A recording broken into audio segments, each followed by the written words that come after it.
Welcome back. Another episode of Dynasty Theory. I'm laughing already. Dan, we'll see how this goes. I'm your host, John Bauer. Find me on Twitter at the Bauer Club. I'm joined by Dan Lamagna. What's up, Dan? JB, man, I don't know what you're laughing at. This is like the new norm here. We are potentially the first ever football podcast that is bringing in the virtual, the AR world into the virtual world here. And these are things we talk about in our Discord, like food. Our food channel is hot right now in the Discord, It is. technology, and of course, can't wait to get into some running backs today. Yeah, well, we'll see how long this lasts, and that might be it for those fancy goggles that Dan's got going on there. But today, last week we spent time talking about quarterbacks that we were looking to invest in, and then we kind of did a 1-year outlook, right, on several quarterbacks. I grouped them in threes, and we talked about who is going to have the highest value, who's going to have the lowest value a year from now. Now, today, it's going to be a little interesting because we're talking about running backs and when to acquire, how much to pay, the overall strategy involved. So if this is hey, should we be looking to acquire running backs right now at this point in the offseason? This could be like a 10-second show. Let's wait until the season comes along. All right. Thanks for tuning in. But, Dan, it kind of kicks off the show with the first question here. Ideally, when are you looking to acquire running backs? Because, again, before the combine, before free agency, the NFL draft, there were so many question marks, especially at a very fragile position already, and then you start to incorporate the shorter shelf life. The running back position, it's a tough one. No doubt, man. And hey, here on Dynasty Theory, we're about to do a deep dive, and your show notes as always, John, just like we're like an exercise in off-season studying, where I'm looking at these veterans, I'm looking at these young guys, and it's got me thinking about startups very early here in February. But I'm going to continue to, I've mentioned in past episodes, my philosophy on running backs has changed. And I think there's an aggressive value you sort of want to have, sort of like, John Cena's old ruthless aggression, but within limits. I want to find my RB1, but not until after I get my QB1 and my wide receiver one. And then I just kind of shift into best value. So I may or may not go after my RB1 in that third round, but if there's just that young elite receiver or that QB2 that there probably is going to be, it may not happen into the fourth. But I definitely want to anchor my roster with one relatively young RB1 that's going to give me a lot of good production, and then just be aggressive the rest of the way. Because at the same breath, if you snooze on this position too much, your rosters could be really weak. So aggressive, but not too aggressive, I guess would be my answer. Getting some comments here via DM that for some reason this episode was set up a little funky and comments cannot be dropped in the chat. Let me see. No, because apparently it was checked. Yes, it's made for kids. So let's update that. Weird. Not a John Bauer episode. I know. All right, we should be good to go now. Anyway, now that we're back on track, I don't know if you're watching live, just refresh and then maybe it will work, and then we'll see some comments trickle in. But like you said, Dan, running back certainly it's the most precarious position, if you will, and then it is the one that you can really skate by not having necessarily an anchor running back. If you go out and get your high-end quarterbacks, wide receivers, tight ends, especially in 2 PPR or a start 2 tight end league, you can go in and you can plug and play these dirt cheap options. You're finding guys on the waiver wire as the season progresses. You're getting guys that can give you weekly production because of an injury for a second-round pick. And the thing with running backs is, we want to wait for as much information as possible typically, right? Like I said, we have the NFL combine, we have the free agency, the draft, obviously those two being the big ones. And once we get into May, June, July, you can kind of see how the running back fields, the splits are playing out, whether it's practice reports, different beat writers, people that are out there on Twitter or whatever platform you're on. But we also see if we can avoid those injuries. There's nothing worse than going out, acquiring a player, and then like during the OTAs, you see, boom, already out for the season because of an injury. It's like, oh my goodness, I just acquired him. So the more we have in terms of information, the longer we can go without necessarily going out and paying face value for running backs.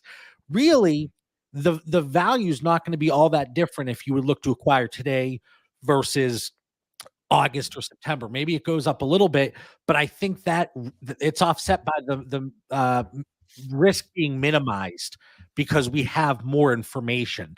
Just working through the comments here, it's working. Dan Vision Pro through JB off. Wes, let's go. So today we're going to talk about some of these veteran running backs. And again, take this episode with a grain of salt, put an asterisk next to it, because really there is no reason to push and go out to acquire guys today. But again, this would be a very boring episode if we came on and said just that. So I think really getting ahead of those two timestamps throughout the offseason, those two events in free agency and the NFL draft, we can kind of navigate the running back landscape. Dan, you always like when I say landscape, you're like, what are we doing? Cutting our hedges? Are we mowing the lawn? What are we doing? But we're going to go through some veteran running backs. I'm going to pit them against a 2024 rookie pick, assume 12-team Superflex, 2 PPR for tight ends across the board for every single one of these situations. And then, just like we did last week with the quarterbacks, I'm going to give Dan groups of 3. We got 5. I had to think about that. 5 different groups of 3 that are similarly valued today. And let's see how we think this plays out over the next year. All right, Dan. So I'm putting Dan through the gauntlet here. JB, before you put me through that gauntlet, I'll be really interested as we go through this to see what our listeners in the chat what their RB philosophy is. Because I think the important thing of this exercise is you got to go into your drafts or your off seasons with a plan. And the way we go through the show tonight, you're talking about those veteran running backs, but we're comparing it versus the rookie picks coming in. And then I think later on in the show, you're going to get into some young running backs. So we look at that whole landscape. But I think the big difference from in the past, JB, I used to love like trading the farm to get that CMC or that Saquon or Jonathan Taylor when they were hot. You just don't have to do that anymore, because unless that guy has a mega year, you're really going to regret that trade. And there is enough depth at this option between rookies, between 2 RB committees, and you can still get those stars at a value. Yeah, absolutely. And the production and getting those difference makers, it really is few and far between, right? And finding those guys, like if you would have found a Kyron Williams going into last year before that value was really inflated. Wes says, is it just me, or does it seem like the Raiders also go into the offseason without a plan? Who's Don't there be now? The Raiders. I was going to say Luke Getsy. I saw that news. It's been a busy last couple of days, but I saw that come through. There was the Kingsbury situation, and then it was kind of strange. He backed out, and who knows what's going on. Anyway, but yeah, that's a great comment. We got B Ford. Join me as I walk the dogs. There is sun here again. I gotta say, this isn't a weather podcast, but I don't know about over in Dan's neck of the woods. It is beautiful here in Pittsburgh today. JB, opposite side of the state, man. That sun is shining. I'm with you. It is beautiful. Mike in the chat. I don't remember the famous philosopher who said this, but I think the best quote about running backs is screw them running backs. Had to edit a little bit. And Dan, you know how I am. Sometimes I start reading the comments without reading the whole comment first.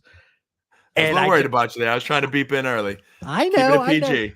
I said I'm like Ron Burgundy in the teleprompter. Whatever comes up, I just read it. All right. So Christian McCaffrey, the highest valued, really veteran running back here. And I wanted to go with guys that have been in the league a few seasons. So we're not going to really, until we get to the bottom section here of the notes, get into a Bijan Robinson, Jahmyr Gibbs, Breece Hall type situation. But Christian McCaffrey, and additional context, I am in the middle, I think round 15 of a startup draft. And for additional context, I want to provide where these guys went in terms of their pick, where they went compared to the rookie picks, and then where they were within the position. Okay. So in this startup, it's a 12-team super flex tight end premium. Christian McCaffrey went 312 right after the 104, and he was running back 5 in this draft. He's going to be 28 years old, contract through the 2025 season. Knock on wood, if he stays healthy, this 49ers team, it is the perfect situation for Christian McCaffrey. Not to say that he needs that perfect situation, but it just it raises his ceiling. Because even when he has a bad game, he's still putting up 20 PPR points, and that's a bad game. So Christian McCaffrey versus 105 in the 2024 rookie draft. Again, just to reiterate, last time I'll do it, 12-team Superflex, 2 PPR for tight ends. Where are you right now on McCaffrey or the 105?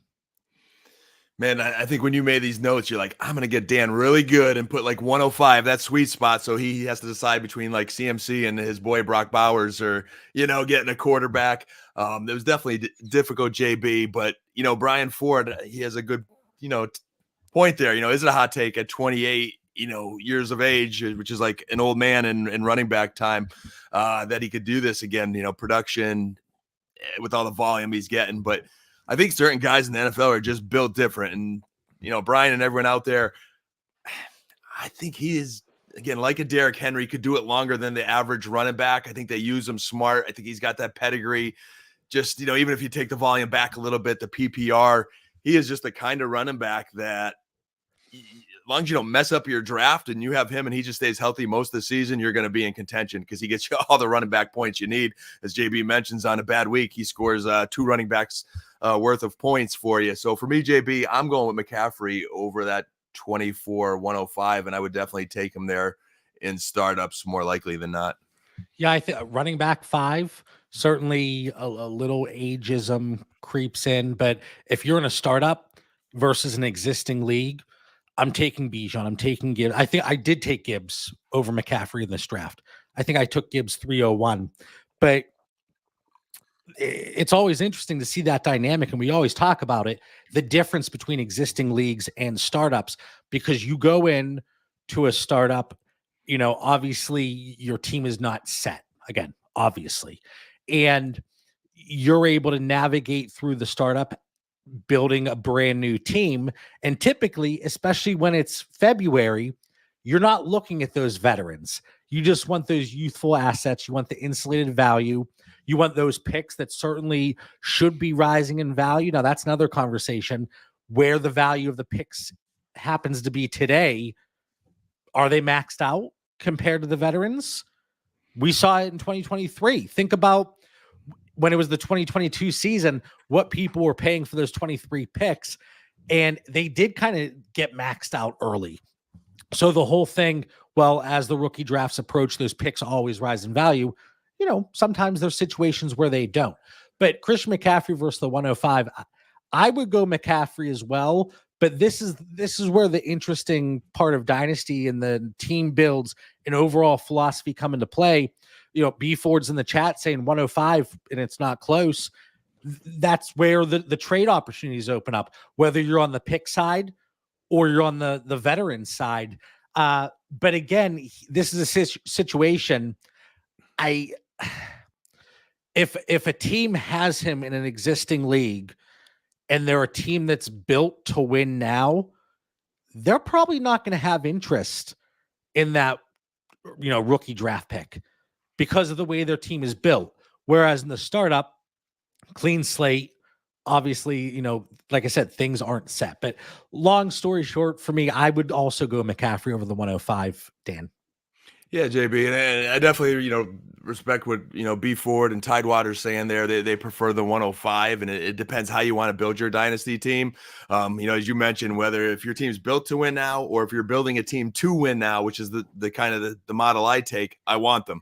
Now, JB, I like that you said before you would take Bijan or Gibbs over them. I would too, because not only are you getting RB that also can help you win now. Like you're not losing that in those guys. They're going to help you compete right away, but you're going to have them for a lot longer. At least you hope to. So I would take them first too. But before that 105, I want to win now. This way I could buy nice things after the season. Yeah, more of your fancy tech over there. Dan, Tony, Stark, Lamagna over there. Okay. That's the model, buddy. That's the model, All right, Kyren Williams, mentioned him already, but he's one of those risers. You look at him, he is coming in right now, running back 6 on Fantasy Calc. He went 503 in this most recent startup, right after the 107. Running back 7 in this draft. He's going to be 24 years old, contract through the 2025 season. We saw him, in the production in that offense. It was the Rams offense. It was kind of that post-hype sleeper type situation where they come off the Super Bowl. They really do not come close to expectations in 2022. And then in 23, everybody, loving Puka, Kyren, Matthew Stafford. B Ford, speaking of fancy tech, is Phil the Groundhog running Pittsburgh internet today? Oh, am I lagging or am I? In the beginning, you had a couple sputters. You've been good for a while, I think. But man, I know you just did something with the internet too, didn't you? I just did the upgrade. What is going on? We'll talk internet after the show, man. Maybe I can give you some pointers there. Yeah, apparently. I don't know. Well, hopefully it's tolerable. Oh my goodness. Before just being, you can't scare me like that, man. Okay, so Kyren Williams or the 24-106. So let's go 107 because again, that's where it was in the startup. Oh, you're even going easier on me now, but it would be Kyren Williams for me. Now I got to say, before these next 5-6 running backs that we're going to talk about, and we look at draft picks over the next so many months, we're going to do a lot of studying. We're going to hear from a lot of people we respect in the industry. We're going to get combine numbers. We're going to get a lot of data. So some of this could change a little bit depending on how the draft goes. But for right now, JB, my sweet spot is those first 5 picks. After those first 5 picks, right now I'm looking at these running backs, and Kyren is like CMC light to me. And he's at a sweet age of 24 where I am all in on Kyren to help me win a dynasty championship. So I will take Kyren over the 106 or 107. I will take the first 7. I will take the first 7 picks over Kyren Williams. And, I don't want to downplay what Kyren Williams provided in 2023. And I don't want to say it's fairly easy for me, but 105 through 107, I have in the tier above Kyren. So for me, I wouldn't think twice about it. But again, that there are going to be people that are sharing Dan's mindset. And this is what opens up trade opportunities, something that we have not seen in recent weeks here across all of our dynasty leagues. All right, throw the red flag. JB, if it wasn't for him missing 4 weeks, where he is still RB5 overall, despite missing 4 weeks, he's fantastic. RB5. He was fantastic. The volume's there, the team belief in him is there, the age is there. He's a fantasy winner. I struggle with not taking Kyren there. Listen, I have the receipts. Unfortunately, his 40 time kind of threw those receipts in the garbage, but I had him as my running back too before he ran that. And knowing that's why I struggle that from you, JB, because you were in early with me on him. I have a decent amount of Kyren Williams shares, but if I can secure Drake May, Malik Neighbors, Rome Odunze, and I know the Odunze, he is kind of polarizing based on the metrics that some people are looking at, but I'm going to take those first 7 picks without a doubt over Kyren Williams. Yeah, I was having Drake May go before those 7 picks. I would agree with Drake May, but I think the top 3 quarterbacks go off the board. Marvin Harrison goes off the board. Brock Bowers and those tight end premiums. And then it's between those potential stud receivers there's no potential about it. Running backs we're talking about. There's no potential. They're all guaranteed. They're all guaranteed. Malik Neighbors and Robodudze, they are guaranteed locked in. Give me these soon to be absolute studs. Yeah, like I said, I need to see some combine numbers and some more game film. So I might come around in time. But as of today, right now, JB, I'm on Kyren. And with Kyren, like Christian McCaffrey, in terms of the 49ers bring in any potential competition. I think you throw the age out, you throw the running back aspect out. I think we can all agree on that, right? That there is a minimal concern that competition is going to come in and really, decrease Christian McCaffrey's value in his usage and production. But Kyren Williams, that concern, I always say I don't want to be a hypocrite, but it's still only 5th round draft pedigree, right? And that spreadsheets are killing you. Those spreadsheets have your blinders on. To say that I would take the first 7 picks over Kyren Williams in this year's draft isn't a knock on Kyren Williams. It speaks to the first 7 players that are coming off the board.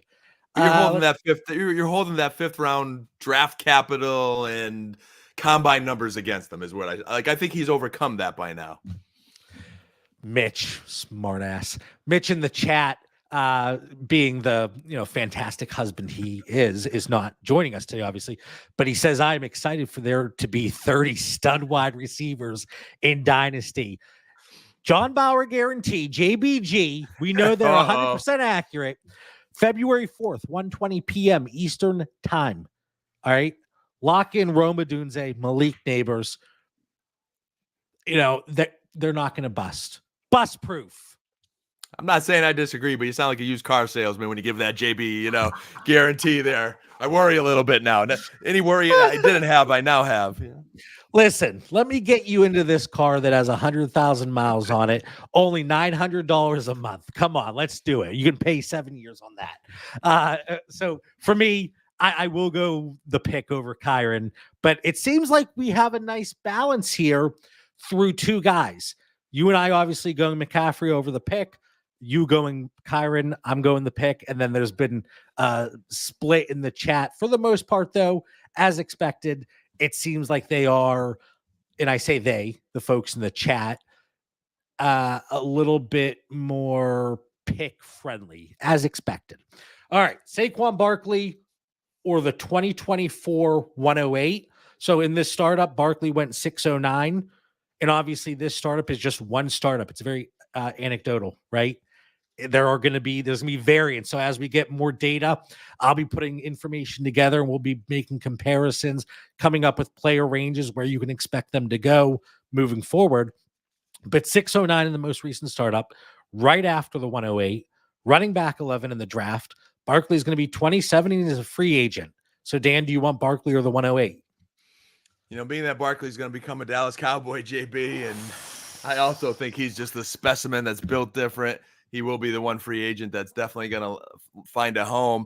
If you said 107, we'd be having a different conversation. But at 108, there's just no way I'm passing up Saquon Barkley for, a gamble on Bo Nix or that next tier of wide receivers that we're looking at in the draft. I'm going to go with Barkley again. Listeners, I apologize because I feel like you're going to be throwing tomatoes at me during this episode, man. But I always want to win now, and I'll figure out how to get those receivers later or next year. Give me Barkley.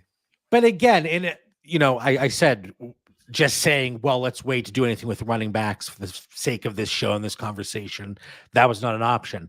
But ideally, if you had to go out and pay that 108 today for Barkley, is it safe to say you would rather wait to see what happens in free agency in the NFL draft? Because really, how much higher is that value going to get? Yeah, like he can't land somewhere just terrible. And JB, me too. I live vicariously through you. I love that you and Mitch are you guys are doing startups right now. And I kind of hear where those values are going. But I am a person that likes to see where the free agents land, where their coaches go, get the combine numbers in front of me, and then just have this well-calculated. I guess that's where I go in the spreadsheets, JB. After watching the film and seeing all the numbers, I put my own spreadsheets together, and then I'd have a more definitive answer. So, yeah, I would rather wait, but right now I'm just banking on talent and him landing somewhere good. I would roll the dice on Barkley. All right. I haven't seen any comments in the chat about that one. Barkley or the 108, guys. Come on. John has them going to the different Texas team in Houston there. That could be exciting as well. Listen, if we can get, I think somebody is going to go to Houston. Right. Can't be Singletary again. Just can't. Somebody's going to Houston. And I keep saying there's going to be a lot of nice 1-2 punches throughout the league because not only the rookies coming in, the free agents that are going to be moving teams here, it's going to be very interesting. Let's see. Wes, 108. Mitch says Miles Sanders. Oh, come on. Oh, All Mitch. right. I see Luke in the chat. Happy Sunday. Happy Sunday. All right. Josh Jacobs, his value seems to be interesting right now. He is without a home right now. He's going to be 26. 705 in the most recent startup, right after the 110, running back 14 in the draft. Josh Jacobs are the 110. Man, I'm going to keep the train rolling. I think he's at that age 26 where he's in his prime for running backs. But I think there's still a few good years in him. He's a running back that wants to be great. I don't see he's a guy that's going to be lazy. Remember that game versus Detroit? He goes over and shakes Barry Sanders' hand and says, "Hey man, I want to be in your conversation, in your world." So again, we're dropping a couple more picks now, JB. We're at 110. Again, we're still probably looking at receivers or a Bo Nix slide. Give me Josh Jacobs. He's another guy that gives me that RB1 that I could build my team around if I didn't get Saquon or if I didn't get CMC. I didn't get that anchor Jonathan Taylor type back. I could slide and be happy with Josh Jacobs later because I built my team around some young quarterbacks and receivers before that. So this is where it's interesting because I took that 110 over Josh Jacobs, right? Ooh. And again, with it being a startup, with me kind of going initially a younger build, and then I load up on old as dirt running backs, you better believe I snagged Austin Eckler at 13-1. You know I have Austin Eckler, but so I took the 110 over Josh Jacobs, but in an established league, depending on how the rest of my roster lines up, if that's my 110, I made the semifinals. I think I lean Josh Jacobs there over the 110 in existing leagues with my team being built elsewhere. So I feel comfortable with my wide receivers, quarterbacks, tight ends. Wes Jacobs is like the lowest I like to be for running back 1. So give me him over the 110. Yeah. And this is for me, what shows it to be really fair, at least in my opinion. Startup, give me the 110. Established league, right circumstance, right situation, I'm taking Jacobs. We talk about landscaping. That's what you call hedging right there, Dan. That's what you call hedging, right? So breaking up the running back talk really quick, Luke, do you think it makes sense to move up to 2 to make sure I get Neighbors instead of number 3? Is it? I'm assuming that's a 1 quarterback league. Drop in the chat there. We'll circle back. Timothy, it's tough. 110 may end up being a rookie running back with a good landing spot. And that's kind of the key right here. As things stand today, I have 110 as my top 3, a tier of the incoming rookie running backs. Maybe a little bit higher draft capital and or landing spot is going to propel one of those up. So this is a 1 quarterback league, Dan. Do you move up to 2 to make sure you get Neighbors instead of 3? I mean, if he's your guy and you have that conviction, yes, go all in and get your guy. I just kind of believe that philosophy. If that's who you want, don't have any regrets. Now, for me, I would say I would be more inclined to move down from 2 to 3 because I see Mitch in the chat. I'm fine with Rome. I think both are going to be great. So if somebody wants to take Neighbors, I'll take Rome Odunze at 3, and I can be okay with that. And assuming I can get the extra draft capital and or a player that makes that trade down worth it for me. All right. Here's an interesting one. Nick Chubb. He's 28. He's going to be 28 when the season starts.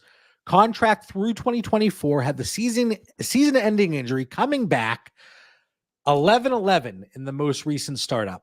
Right after the 204. Running back 29 in drafts. In this draft. I had Nick Chubb or the 201. And I think in existing leagues, that's kind of the price that's going to have to be paid as opposed to the 204 or 205. So where are you on Nick Chubb or the 201? This is probably the hardest one of this list. And these next two running backs we're going to go over, JB. When I think of the second round, if I went back to last year, to me, it doesn't almost matter where it's like 201, 203, 204. I just kind of always find those sweet spot guys that I like that I could get at a value. So if I didn't get, I might get someone I like at 203, 204 more than who the guys picked before me at 201. I go back to like a Josh Downs and a Jaden Reed last year, or you kind of see where Sharps goes, or Roshan Johnson. The trouble is Nick Chubb is 28 and he's coming off a knee injury. But I just think Nick Chubb is, again, another one of those running backs that is just physically built differently and is going to recover well. 3 years or oh, man. I lean Chubb, JB, but this is the one that I could just totally hate it and regret it later on because, man, a full career of a good guy at 201. I think 201 is the right answer. Give me 201, give me 202, give me 203. And I think that's going to be, I see Wes. I'll take the 201. Let's see. I'm a Georgia fan, but that injury was very bad. Same, Tim, man. That's the other problem. Subconsciously, that probably bothers me. Like, I'm still believing in Chubb, but. And then Jay from the Fantasy Effect team. Is it because Chubb is a Georgia Bulldog, Dan? Maybe. Could be a little bit of that. I love the guy, but 28 years of age coming off a knee injury, 90% of the time I'm out on that. So 201 is where I go once I take my Apple Vision Pro goggles off. Yeah, but Dan, you need to work a deal because you talk about me being like a used car salesman. I could see you being. These things are incredible. I will work at Apple when I retire. There you go. So Nick Chubb, running back 18 according to Fantasy Calc. His value has actually been rising since the season has ended because people weren't relying on his points, and now they're more inclined to go out and get him. He's still in red for me on the dynasty tiers and the cross positional tiers. I will move off of him certainly at that running back 18 value or for one of those early seconds. And it's the injury. It's Ford looking solid. Who's to say they don't do something else at the running back position as well? And we'll see how that goes throughout the offseason. JB too, we see it a lot. Like coming off that injury, there's a good chance he's going to get off to a slow start next year. And that's where you kind of try to trade for those guys and you get them at a value. You trade something less and you keep that 201. So 201. All right, so I've taken part in 2 startups this offseason. I've landed this gentleman in both drafts. 9-11 in the most recent startup, right after the 202. We talked about him a few weeks ago. He was running back 18 in this draft. He's going to be 27 and a free agent. Dan, Tony Pollard or 202? Yeah, so here's a back where I'd have in that class of Nick Chubb, but he's healthy. He's a year younger. And having watched every Dallas game. Now a year removed from the surgery he underwent. Yep. We saw the slow start after his injury. Watched every Dallas game. He looked more spry as the season went along. Dallas really had some schematic issues blocking in the run game. I think either he comes back on a team-friendly deal and hopefully Dallas fixes some of those run woes, or he might be that guy going to Houston there and taking handoffs from CJ Stroud, and you're going to love him. I think he's an excellent running back. I take Tony Pollard. John in the chat taking the 202. I'm smashing Tony Pollard here. And the fact in that draft, if it were up to me between the 202 and Pollard, I still would have gone Tony Pollard. The other running back is 4'2". All right. Another veteran here, Joe Mixon, 11-1 in the most recent startup. I took it. I was collecting the dust, if you will. 11-1 in the most recent startup, right after the 203, running back 24 in the draft. Mixon's going to be 28, still going to be a Cincinnati Bengal here in the 24 season. Joe Mixon or 203? This is where I pass on the dust for the first time, and I take the 203. It's in that sweet range for me. Mixon, I don't consider him built like those other special running backs, and I just find myself he's inconsistent. I feel underwhelmed at times, and then when you're kind of out on him, he'll have like that 2-3 touchdown game or whatever. But I think he's more 28 on the decline than 28 and has 2-3 more, excellent seasons. So give me 203. I have mixed. And he's hard to move too, JB. I'd say that's the other piece a little bit. I don't know, maybe because Pollard's a cowboy and he's that shiny toy sometimes. I had a lot of trouble getting him. Mixon's he's tougher to move off your roster and easier to acquire. I see Lurs in the chat. Did you already discuss Javonte? He's a little too young for this conversation that's starting here. Did I include him in I did not include him in the next section either. So we'll talk about that in the Discord here. We'll hop in and throw our thoughts. Let's see. B Ford going Pollard there. Wes Pollard is landing spot dependent, but he'll take the 202 and see what happens after that. Joe Mixon, I have him tiered right with that 110 to 203. I think it's dead even, honestly. Whereas before I said even if the 202 was available, I was taking Tony Pollard. If the 203 was still up, probably would have taken that over. What's going on here, Dan? Did I hit something? Oops. Yeah, you're hitting buttons. Look, you're seeing that I got garbage on the floor behind me. It's like one of those when COVID first hit and everybody was doing the Zoom meetings at home and they'd have a dress shirt on and like pajama pants. That's what the floor is looking like over here. But I'll go the 203, I think. But I wouldn't argue too much, to be honest with you. All right, Derrick Henry or 205? I am 205 until Derrick Henry's a cowboy. Then you could take advantage of me gladly, okay? All right, I'm putting that in the air too, just in case Barkley doesn't happen, JB. Someone's going there. Somebody's going there.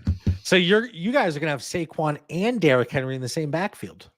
Something. I'm just willing a better running back situation into the air because I don't know how all last year, Rico Dowdle was the answer to complement Pollard, and he was okay, but I'm just waiting for an improved running game in this upcoming season. And Henry's definitely a candidate. I'll take the 205 fairly easily. And because this very well at that price, most likely one of the last opportunities you're going to get to cash in on a running back that's 30 years 100%. Old, free agent, running back 30 in this draft, right after the 204 at 1202. And, but I said in the chat, my prediction is Derrick Henry and Antonio Gibson in that Dallas backfield. That's my prediction. All right, man. Aaron Jones or 206. He towards the end of the season, he looked fantastic. He's 29 years old. He's still a Green Bay Packer through the 24 season. Do they look to bring somebody else in? AJ Dillon, he's probably on his way out here. His contract's up. So running back 23, he went right after the 202. So, 203 to 206, where do you draw the line versus Aaron Jones? He's also, again, I joked with it until he's a cowboy with Henry, but Aaron Jones, it's like it's now or never. I think at 29 years old, I'm out.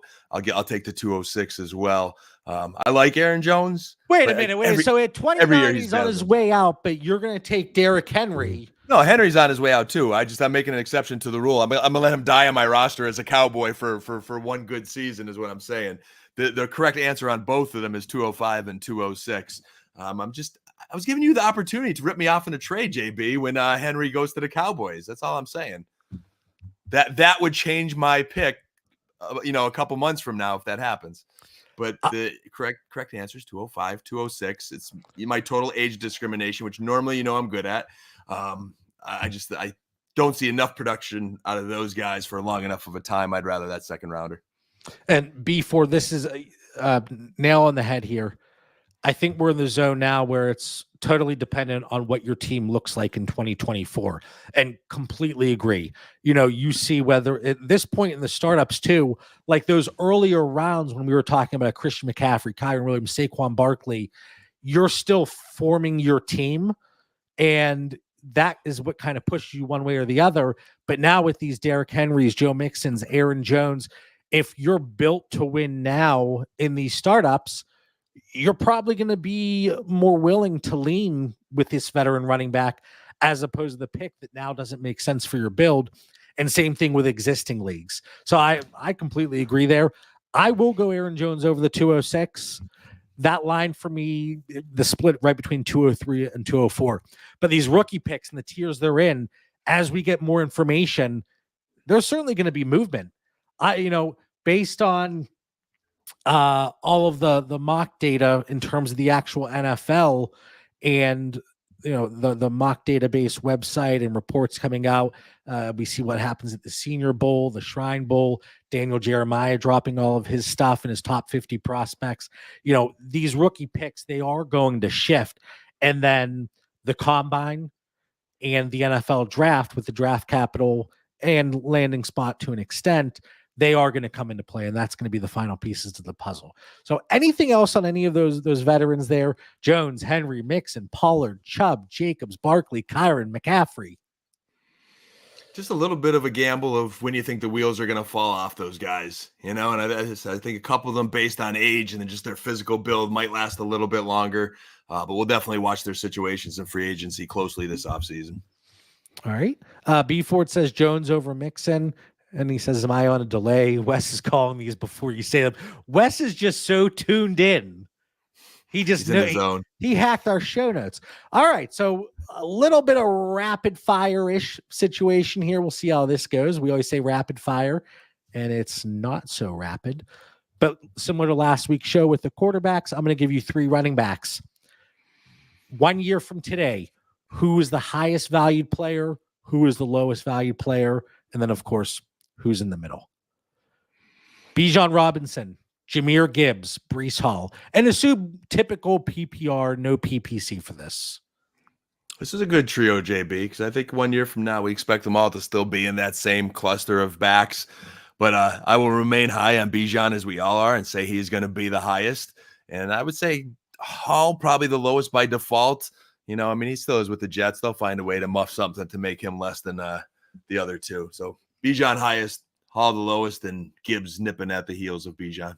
But for you still feel very comfortable, it seems, with all 3 of these guys 1 year from today. 100%. Love them all. All right. Christian McCaffrey, Jonathan Taylor, Travis Etienne. Boy, this is a tough one because of the age factor with McCaffrey and Etienne coming off an excellent year, and Taylor's kind of been up and down. But I'll go CMC the highest. I'm giving him, again, just a little bit of a different window as exception of the rule based on talent productivity. Thinks he could stay healthy enough. And I'll go with ETN as the lowest. I just always kind of worry about injuries with him a little bit. And hopefully Jonathan Taylor could get back to being consistent and be in the middle there. But that's a tough one. I could see the listeners and you, JB, probably ripping that apart. You could go any which way with it, and I would not throw a challenge flag. That's how I felt with the first group. I think I would also go Bijan, Gibbs, and Hall. In this group, I would go JT, McCaffrey, Etienne. But hopefully we're splitting hairs and all these guys have fantastic 2024 seasons. All right, Kyron Williams, Devon Achane, Kenneth Walker. I had Kyron as the highest. I mean, you could tell from earlier in the show, I just high on him in general at that age 24, and I really do consider him CMC light. And I'll go with Achane as the lowest, just kind of going on my feelings from him from last year, a little gadgety, a little bit undersized. I think he'll have some moments, but I'd have him as the lowest. Rachaad White, and I think this is where it starts to get really interesting. Trying to project these guys a year out, heck, it's difficult to project running backs 2 weeks out sometimes. But Rachaad White, Isaiah Pacheco, James Cook. This was a fun one and a tough one. But he's a friend of the show, thanks to your interview. So I'm going to go with Rachaad White highest based on a little bit of biasness here and just overall productivity. Gambling Tampa Bay believes on him. And I have James Cook the lowest. And the reason I do that is just watching him a little bit this year. There's still some fumbling issues there. There's some times I thought some other backs looked better than him. I mean, they still put in Ty Johnson and all these no-name guys. Pacheco, I worry a little bit about him just staying healthy, as physical as he runs. So I had him in the middle. All right. And then Kendre Miller, Zach Charbonnet, Roschon Johnson. This is another tough one, at least a tough one for the highest for me. But I'm going to roll the dice and say Roschon is the highest just based on potential opportunity. But come draft day, that could be out the window like that. And I had Kendre Miller as lowest. I just haven't seen anything from him yet. Charbonnet looks steady, but didn't really wow us. We'll see. Yeah, I think it's for this group, Kendre Miller probably has the widest range of outcomes. Zach Charbonnet dealing with Kenneth Walker. I think whatever you value him at today, unless he really does get closer to a 50-50 split or starts to take the lead there, it's going to be difficult to move him up at all. But you're always going to have that baked in, at least over the next 2 years or so. Well, he's just kind of in a crummy situation because he's behind another second round NFL running back. And Roschon Johnson, if he is serviceable in 2024, Khalil Herbert, free agent after 24, they'd probably bring somebody else in still. But I think Kendre Miller, because of the potential opportunity, depending on what happens with Alvin Kamara here in New Orleans, does he come back? Do they move on? I think Kendre could have the widest range of outcomes, but I think I would go Roschon, Charbonnet, Kendre Miller because of how I expect things to play out here in 2024.